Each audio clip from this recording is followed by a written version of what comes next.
കഴിക്കാൻ എന്തുണ്ടാക്കും? ചായ മതിയാ? കാപ്പിയായാലും അവരോട് ചോദിച്ചിട്ട് എന്താ ഉണ്ടാക്കാം. പാലുണ്ടോ? പാലൊക്കെ ഉണ്ട്. ചായ കുടിക്കുമല്ലോ. എന്തിന് വരണ്ടാന്ന് പറ. ആവശ്യമില്ലാതെ അല്ല എന്നോട് ആ തിരിവ് തിരിഞ്ഞു എന്നല്ലേ വിളിച്ചു പറഞ്ഞു. അങ്ങനെയാണെങ്കിൽ ഇപ്പൊ എത്ര സമയല്ലേ ആയി? ഞാൻ റോട്ട് കയറിക്കാൻ പറഞ്ഞല്ലോ എന്നോട്. ഇപ്പൊ നേരെ പോയിട്ടുണ്ടെങ്കിലോ? അല്ല ഞാൻ നമ്മുടെ ഗേറ്റിൽ പറഞ്ഞു കൊടുത്തിട്ടുണ്ട്, ആ നീല ഗേറ്റ്. ഒന്നര വിളിച്ചു നോക്കിയേ. ഇപ്പൊ വിളിച്ചിട്ട് വെച്ചല്ലേ ഉള്ളൂ. എനിക്ക് തോന്നുന്നു നേരെ പോയി കാണൂട്ടോ. ആ അതെ വണ്ടി വരുന്നു. വലിയ വണ്ടിയാണോ? അത്ര കൊണ്ടൊന്നുമല്ല.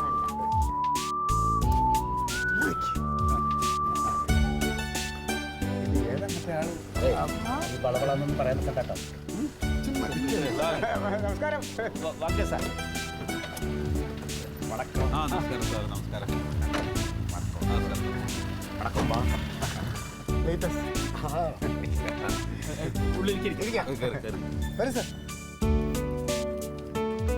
കിടക്കട്ടെ സാർ. ഇരിക്കും സാർ.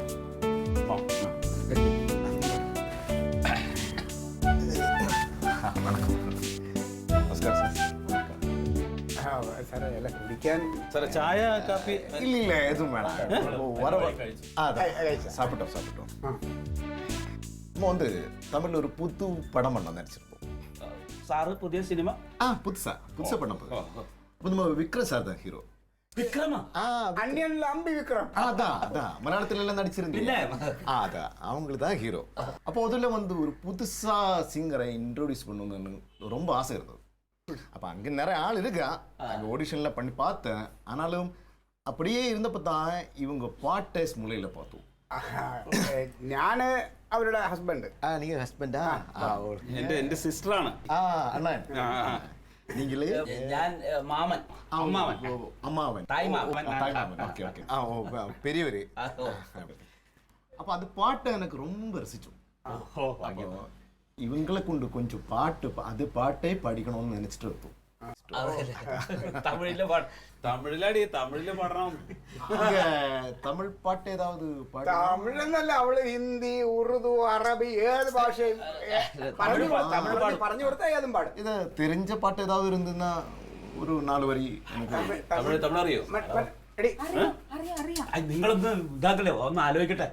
അന്നത്തെ മോളെ ബർത്ത്ഡേക്ക് പാടി അത് പാടും. അറിയണത് പാടണട്ടാ. கூச்சப்படாத பாடுங்க. கண்மணி அன்போடு காதலன் நான் எழுதும் கடிதமே, பொன்மணி உன் வீட்டில் சௌக்கியமா நான் இங்கு சௌக்கியமே,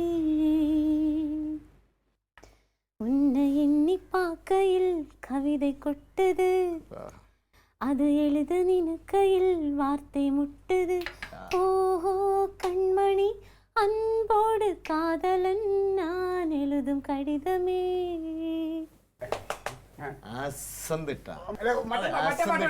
ഒരു പാട്ട് போதும் அதே போதும். வாய்ஸ் பாட்டு கேட்டில்லையா? சூப்பரா இருக்கு. ശരിയല്ലേ? நல்லா பாடிட்டேன். ஒரு பாட்டு முழுச பாடுறதுக்கு அதுமே கொஞ்சம் பிரச்சனை இருக்கா, நம்ம எல்லாம் சரி பண்ணிக்கலாம். போதும் இல்லையா? ഹാപ്പിതാനെ നീങ്ക? ഓക്കെ, പാട്ടിന്റെ ഈ എല്ലാ തെറ്റുകുറ്റങ്ങളൊക്കെ പറഞ്ഞ് മനസ്സിലാക്കി കൊടുക്കണം. അല്ല, അത് പറഞ്ഞു കൊടുക്കുന്ന ആള് ഞാനാണ്. ഓ നീങ്കളാ? நீங்க குருவா? நீங்க பாடுமா? இல்ல, ഞാൻ പാട്ട് കേൾക്കും. ரசிக அதெல்லாம் பிரச்சனை கிடையாது. இன்னொரு 2 நாள் முன்னாடி அங்க வந்துட்டு எல்லாமே நம்ம அமைதியா பண்ணலாம். അല്ല, അത് സാറ് വിചാരിച്ചാൽ നടക്കുന്നറിയാം. കാരണം അത്രയും ഫേമസ് ആയ ആള് സാറിന്റെ പടത്തിലെ കുട്ടിക്ക് പാടാൻ പറ്റാ പറഞ്ഞ ரொம்ப ഭാഗ്യം. എവിടെ വരണം സാർ? ഇത് சென்னையில வரோம். அங்கதான் தமிழ் படம் இல்லையா? அங்கதான் பண்ண வேண்டியது. ചെന്നൈയില് തമിഴല്ലേ? ஏதாவது பிரச்சனை இருக்குங்களா? ചെന്നൈയിലൊക്കെ വരണമെങ്കിൽ ഇവിടുന്ന് ഒരുപാട്. ஐயே அதெல்லாம் பற்றில நீங்க கவலைப்படாத. நீங்க ஓகே சொன்னிச்சுன்னா அங்க இருந்து நீங்க எத்தனை பேர் வரோம்னு சொல்ல போதும் ஃப்ளைட் டிக்கெட் எல்லாமே ஆரம்பிச்சிடும். ഫ്ലൈറ്റ് ടിക്കറ്റ് அதெல்லாம் என்னோட மேனேஜர் കേരളത്തിലെ കാര്യങ്ങളൊക്കെ ഞാനാണ്. സന്തോഷം. நீங்க அதை பற்றி எதுவும் கவலைப்பட வேணாம், எல்லாமே ஏற்பாடு. അപ്പൊ ഇത് എന്ന് വേണ്ടിവരും സാർ? அது வந்து ரொம்ப தூரம் கிடையாது, ஒரு நெக்ஸ்ட் வீக்ல பண்ணிக்கலாம். എന്ത് കണ്ടോ? ഞാനങ്ങനെ പാട്ടൊന്നും പഠിച്ചിട്ടില്ല. അല്ല അത് ഞാൻ പറഞ്ഞിട്ടുണ്ട് അത്. ஐயோ அம்மா அப்படி எல்லாம் கிடையாது. நான் ஜானகி என்ன பாட்டு படிச்சுட்டா இவ்வளவு பாடி இருக்கு. അതെ எவ்வளவு பாட்டு பாடி இருக்கு. അവള് ചീപ്പുണ്ടായി. സാറേ പേടിയാണ് പേടി. അല്ല സാറേ മേടയിലൊന്നും പാടി പഴക്കമില്ല. அதெல்லாம் தேவையே கிடையாது. நான் இருக்கு இல்லையா? അതല്ല സാർ അവൾ ഉദ്ദേശിച്ചത് സംഗീതം ഒരുപാടൊന്നും പഠിച്ചിട്ടില്ല, കുറച്ചേ പഠിച്ചിട്ടുള്ളൂ എന്ന് പറയാം. കുറെ അറിയാം. நீங்க கொஞ்சம் கத்து கொடுத்துட்டு പിന്നെ அப்புறம் என்ன இப்ப இவ்வளவு ஈஸியா அழகா பாடி இருக்கு இல்லையா? അല്ല ഈ പാട്ട് എഴുതിയത് മലയാളത്തിലാക്കിയിട്ട് കൊടുക്കാൻ പറ്റില്ല. അത് മുമ്പ് കൊടുത്താ ഇവിടുന്ന് പഠിച്ചിട്ട് വരാം. இல்ல அது தேவையில்லை. அங்க வரவு இல்லையா 2 நாள் அங்க இருந்துட்டு கொஞ்சம் அமைதியா ரிஹர்ஸ் பண்ணிட்டு எல்லாம் அதுக்கெல்லாம் ஏற்பாடு உண்டு. ചെന്നൈയിൽ നമുക്ക് ഹോട്ടലൊക്കെ ഇല്ലേ? எல்லாமே ஏற்பாடு അല്ല பண்ணி 2-3 5 star ദിവസം facility അതൊക്കെ ഉണ്ട്, അതൊക്കെ ഉണ്ട്. തങ്ങണമല്ലേ? പിന്നെ ഇവിടെ നമ്മള് ഈ പ്ലെയിൻ കയറാനായിട്ട് എയർപോർട്ടിലേക്ക് എങ്ങനെ நீங்க இங்க വണ്ടി അയക്കും. പിന്നെ സാറിന്റെ உங்களுக்கு இருக்கு இல்லையா? സാറിന്റെ മറ്റേ ഒരു പാട്ട് എനിക്ക് ഇപ്പോഴും എന്റെ മനസ്സിലുണ്ട്. സാറ് മറ്റേ കിളിയെ കൊഞ്ചും കിളിയെ അത് நீங்க அதெல்லாம் ஞாபகம் வச்சிருக்கியா? பிரபு சார் குஷ்பு அம்மா நடிச்சு ഞാൻ കരഞ്ഞു അത് കേട്ടിട്ട്. ഫീല് ഭയങ്കര பண்ணிட்டு இருக்கும்போது நானே அழுதுட்டேன். அவ்வளவு ஃபீல். ഒരു ഫോട്ടോ വന്നെടുത്ത് സാറിന്റെ കൂടെ ഇരുന്നോട്ടെ.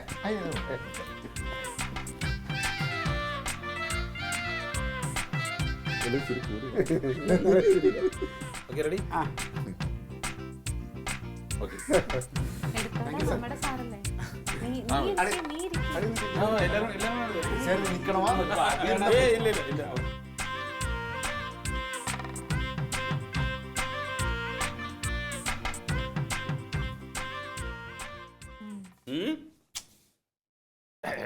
എന്തായാലും സന്തോഷായി. തങ്ക പാട്ടാണ് പാടിയപ്പോ അയാളുടെ കണ്ണു നോക്കിയോ? എനിക്കില്ലേ എന്റെ ഈ രോമൊക്കെ ഇങ്ങനെ എഴുന്നേറ്റുന്നു. അത്ര ഗംഭീരമായിട്ട് പാടിയോള്. ഇവള് ഇങ്ങനെ പാടുന്നുള്ള എനിക്കറിയില്ല. അതെ, ഏട്ടന് അങ്ങനെ തോന്നണതാ. ആ ഡയറക്ടറൊക്കെ ഒരു ദിവസം എത്ര പാട്ട് കേൾക്കണത്, അയാൾക്ക് ഇതൊക്കെ സാധാരണ കാര്യ. സാധാരണ കാര്യ ഇവള് പാടിയതാ. എടി ഇവളുടെ ശബ്ദം നല്ലതല്ലെങ്കിൽ ഒരിക്കലും അയാളെ പോലെ ഒരാൾ അവിടുന്ന് വണ്ടി വിളിച്ചത് നമ്മുടെ വീട് അന്വേഷിച്ച് വരേണ്ട ഒരു കാര്യമില്ല. അല്ല അത് ശരിയാണ്, കാരണം ആ വീഡിയോയിൽ നല്ലോണം പാടിയിട്ടുണ്ടല്ലോ. പക്ഷെ എനിക്കൊരു കാര്യം പറയാനുള്ള എന്താണെന്നറിയാമോ ഏട്ടാ, നമ്മളെ കൂടുതലൊന്നും പ്രതീക്ഷിക്കരുത്. അതായത് ഈ മൈക്കിലൊക്കെ പാടുമ്പോഴേ ചിലപ്പോൾ ശബ്ദം വേറെ ആയിപ്പോവും. അങ്ങനെയുണ്ട്. ആ ശബ്ദം കൊള്ളൂല്ലെങ്കിൽ അവർ തിരിച്ചു പറഞ്ഞു വിടും. നിനക്ക് എന്താ അറിയോ? നിനക്ക് അസൂയാണ്, നല്ല മുട്ടൻ അസൂയ. സൗണ്ട് എഞ്ചിനീയർ നീയല്ലല്ല, അത് അയാളല്ലേ അല്ലേ? അതൊക്കെ അയാൾക്ക് അറിയാം. അത്തരം കാര്യങ്ങളൊക്കെ അയാൾക്ക് അറിയാന്നുള്ളതുകൊണ്ടാണ് അയാൾ ഇവിടെ വന്നത്, ഗംഭീരമായിട്ടുണ്ട് പാടിപ്പിക്കാന്നും പറഞ്ഞത്. അത് എൻ്റെ അസൂയൊന്നും അല്ല ഏട്ടാ, സത്യമായിട്ട് ഞാൻ ടി വിയിലൊക്കെ കണ്ടിട്ടുണ്ട്. ഈ ഓരോ നടന്മാരും നടിമാരൊക്കെ പാട്ട് പാടൂലേ, അവരുടെ ശബ്ദം കൊള്ളൂലെങ്കിലും നന്നാക്കാനുള്ള സാധനമുണ്ട് ഈ സ്റ്റുഡിയോയില്. നീ ഒന്നും മിണ്ടാണ്ടെന്നേ. നിനക്ക് അസൂയാണ്, അതാണ് കാര്യം, വേറെ ഒന്നുമില്ല. നിനക്ക് ഇതിലൊരു സന്തോഷമില്ല. എനിക്ക് നല്ല സന്തോഷമുണ്ട്. ഞാൻ എടുത്ത വീഡിയോ അല്ലേ വൈറലായത്, അതുകൊണ്ട് അപ്പൊ എനിക്ക് സന്തോഷമാണ്. അവൾക്ക് ഇങ്ങനെ ഒരു അവസരം വന്നു കഴിഞ്ഞപ്പോൾ ബാക്കി എല്ലാവർക്കും സന്തോഷമാണ്, നിനക്ക് മാത്രം എന്താ അങ്ങനെ? എനിക്ക് നല്ല സന്തോഷമുണ്ട്. ഞാൻ എന്താന്നറിയാമോ, ഇപ്പൊ നമ്മൾ ഇവിടുന്ന് ഒരുപാട് പ്രതീക്ഷിച്ചിട്ടൊക്കെ അങ്ങോട്ട് പോയിട്ട് അവസാനം ഒന്നും കിട്ടാതെ തിരിച്ചു വരുമ്പോ നാത്തൂന് വിഷമാവുമല്ലോ. അതുകൊണ്ട് ഞാൻ കുറച്ച് ഇങ്ങനെ പ്രതീക്ഷ കുറച്ച് മതി എന്ന് പറഞ്ഞതാ. മാത്രല്ലേടി അവളൊരു പാട്ടങ്ങട് പാടിയിട്ട് മറ്റേ വിക്രമൊക്കെ അഭിനയിക്കണ പടല്ലേ, ഭയങ്കരമായിട്ടുള്ള വലിയ റിലീസൊക്കെ ഉണ്ടാവും. ഹിറ്റായി കഴിഞ്ഞ് പിന്നെ പൈസ ഇഷ്ടം പോലെയല്ലേ അവസരങ്ങൾ വന്നുകൊണ്ടേയിരിക്കും. എടി നിനക്ക് പറഞ്ഞൂടെ, ഗായിക തങ്കത്തിന്റെ നാത്തൂനാണ് ഞാൻ, ഏട്ടനാണ്, അതിൽ കിട്ടുന്ന ഒരു അഭിമാനം, അതിലും വലുത് എന്താണ്? അല്ല നമുക്ക് സന്തോഷമൊക്കെ ആയിരിക്കും, പക്ഷെ ഈ സിനിമയിലൊക്കെ പോയിട്ട് വെറുതെ ചീത്തപ്പേരായിട്ടാ നാട്ടുകാർ ഓരോന്നൊക്കെ പറയും. ഒരു ചീത്തപ്പേരും ഇല്ല. ചീത്തപ്പേര് സിനിമയിൽ മാത്രമല്ല, നാട്ടിൽ ഇഷ്ടം പോലെ ഉണ്ടല്ലോ. അതൊക്കെ ആളുകളുടെ ആറ്റിറ്റ്യൂഡ് അനുസരിച്ചിരിക്കും. വെറുതെ അതൊന്നും പറഞ്ഞുകൊണ്ടിരിക്കുകയാണ്. നീ ഒരു കാര്യം ചെയ്യ്, എൻ്റെ ഡ്രസ്സ് എടുത്തിട്ട് പാക്ക് ചെയ്ത് വെക്കി. എന്തിന്? അപ്പൊ ചെന്നൈ പോട്ടെ. ചെന്നൈ പോണോ? നാത്തൂനല്ലേ. അവളെ കൂടെ ചെല്ലാൻ പറഞ്ഞിട്ട് ഞാൻ പോണം. പിന്നെ അതിന്റെ ആവശ്യമൊന്നുമില്ല, നാത്തൂന്റെ ഭർത്താവുണ്ട്, അവര് പൊക്കോളും. ആരെ? ക്ലീറ്റസിന്റെ കൂടെ? ആ, അവന്റെ കൂടെ അവളവിടെ എനിക്ക് താല്പര്യമില്ല. നിങ്ങൾക്ക് താല്പര്യമില്ല എന്നും പറഞ്ഞു ഞാൻ പോകണ്ട. അതന്നെ. അതെങ്ങനെ അങ്ങനെ ശരിയാവണേ? അത് പറ്റില്ല.